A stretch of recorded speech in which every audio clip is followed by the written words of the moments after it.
If you had to give encouragement to any new couple, newly engaged, thinking about looking at a checklist or a timeline for the first time, what would you say? Keeping in mind they're looking at a 12-month period for the first time. What encouragement would you give? I will defer to Marissa after, but I do want to say real quickly is one of the things that you touched on is the overwhelming part of it. This checklist was built for two kinds of people: the kind that get overwhelmed and don't know where to start, and the double type A personality. The completionists.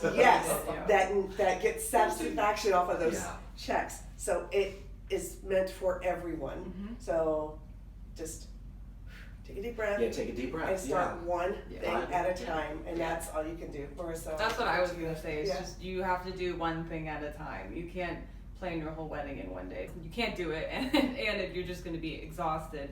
And you're gonna forget why you're doing it in the first place. Sometimes it can become too much, and you get lost in the guest list numbers and like who's gonna eat what and where someone's gonna sit. But if you just break it down and only delegated time to plan the wedding, and then after that, you're not doing anything else till tomorrow. That's what I've been doing, just because otherwise it's going to be ongoing and take over my entire life.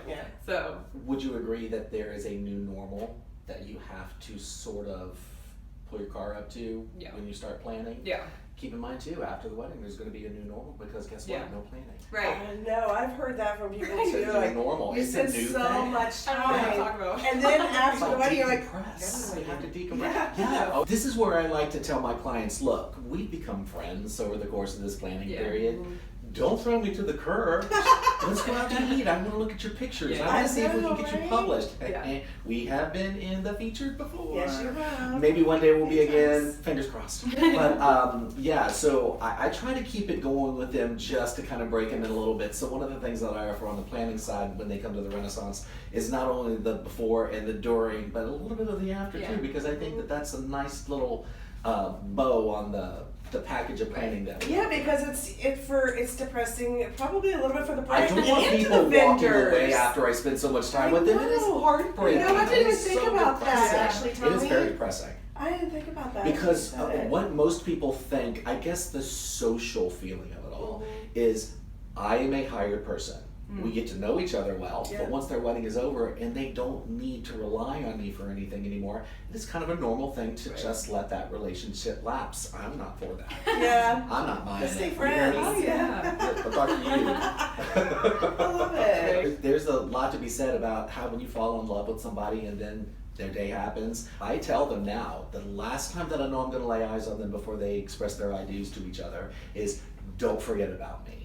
I want to schedule lunch. I want to look at your pictures. I want to go through you the want to see the fine-tooth pictures, comb. like, I want to them. experience it too.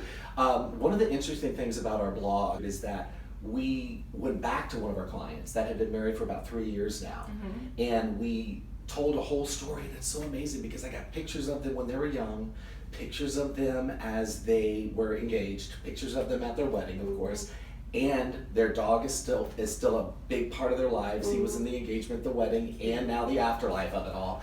Now they have a baby. We incorporated the baby into it. It was such an interesting. I mean, like, I helped write it, and I actually teared up as I was reading. Oh, that's sweet. That would totally be you guys. I can tell already. The featured weddings we were talking about, I always cry during those ones. They're so heartbreaking. I'm thinking that there may be a feature article for somebody here telling that story. I know. I think we talked about that. Like, so you're gonna write your own story. Right. You better be a feature article. If not in the middle, maybe toward the beginning or the end. Just, here's Marissa on the front page. Tear the cover off, and there's Marissa.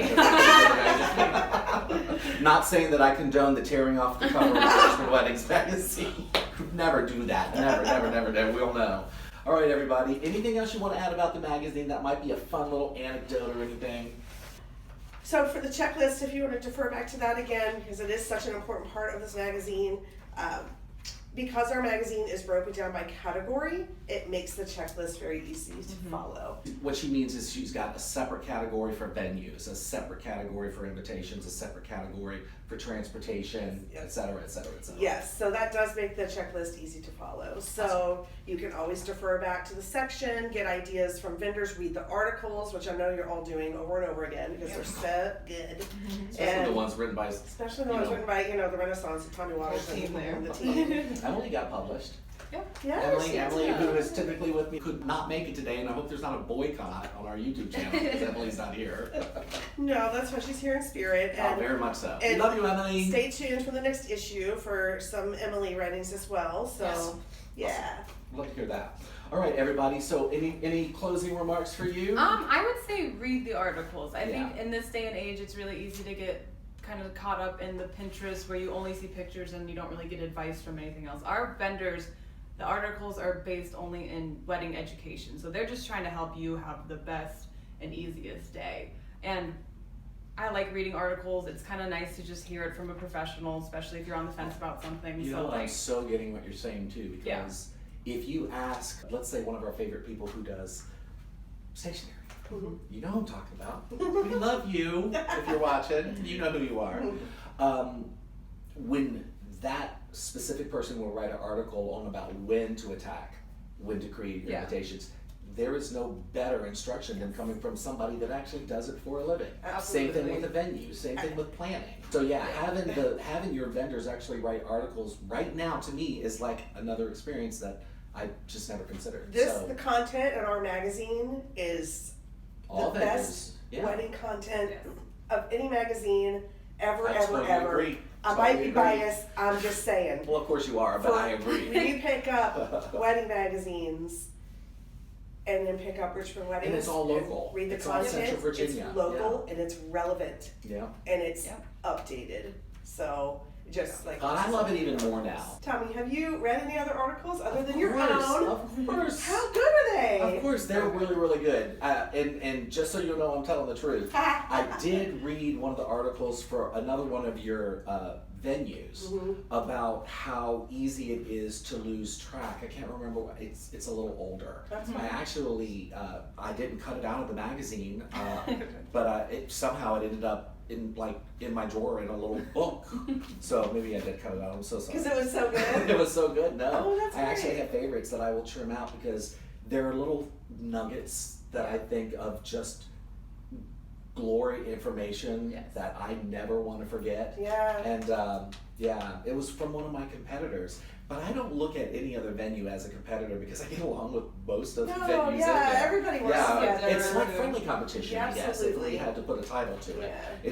It's nothing negative. They're also especially for me. You really don't have to worry. I talk to all of my competition actually because I like to think that we, on some level, network every now and then. Yeah, of course. Yeah, that's the great thing about Richmond wedding community. It's all everybody works together. Well, all right, everybody. If we haven't information overloaded you, I hope you did love this episode of our YouTube channel. And if you like what you see, I'm going to try to do this correctly. We want you to like and subscribe and maybe leave a comment. And then try to go and look at the blog that is going to correspond with this. Because even though we've kind of kept it chatty and fun today, the blog is going to go into a lot of detail on exactly what Richmond Weddings Magazine provides. It's going to go into a little bit more detail than just the checklist and some of the features that we talked about. So be sure to read that as well. And it's all going to connect back to Richmond Weddings website. If you ever want a really, really fun experience on planning your wedding, just check out the magazine. And I believe it's available in bookstores and they can get it from most of the vendors. Yeah, all of our vendors get a copy. Do you replenish often?